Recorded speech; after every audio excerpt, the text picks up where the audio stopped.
A shortage of new hires is being felt in almost every industry, but the problem is now affecting our public protection.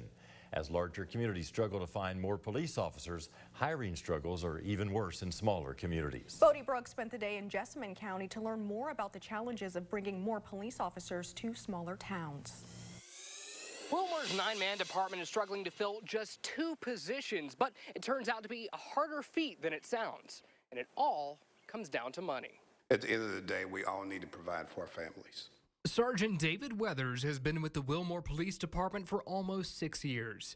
The small town charm gives the job a personable feel. Gotta love this. Law enforcement runs in the family. His cousin is Lexington Chief Lawrence Weathers. Despite the different pace, both their departments face a similar problem. It's sort of that trickle-down effect. If Lexington's having trouble hiring and getting enough applicants, really, then those smaller agencies are going to have a similar kind of a thing. Dr. Derek Paulson, a dean for EKU's criminology program, says it's a trend he's seeing across the nation. Their own enrollment down 30% from a historic high 8 years ago.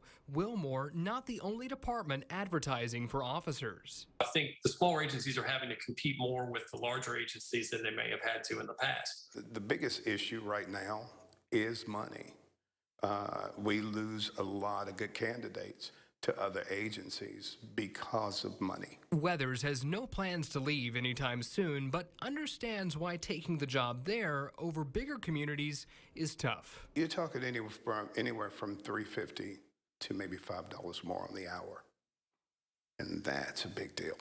That's a big difference. And while the salary may not meet the mark for most applicants now, Weathers says a strong embrace by the community and its leadership makes all the difference. When you're in a community where people want to wave at you and they're glad to see you, that's a good feeling overall. Paulson said he does believe this trend is cyclical, and while the candidate pool may be too small at the moment, it's not a predictor that departments even beyond this community can bounce back. In Wilmore, I'm Bodie Brooks, Fox 56 News.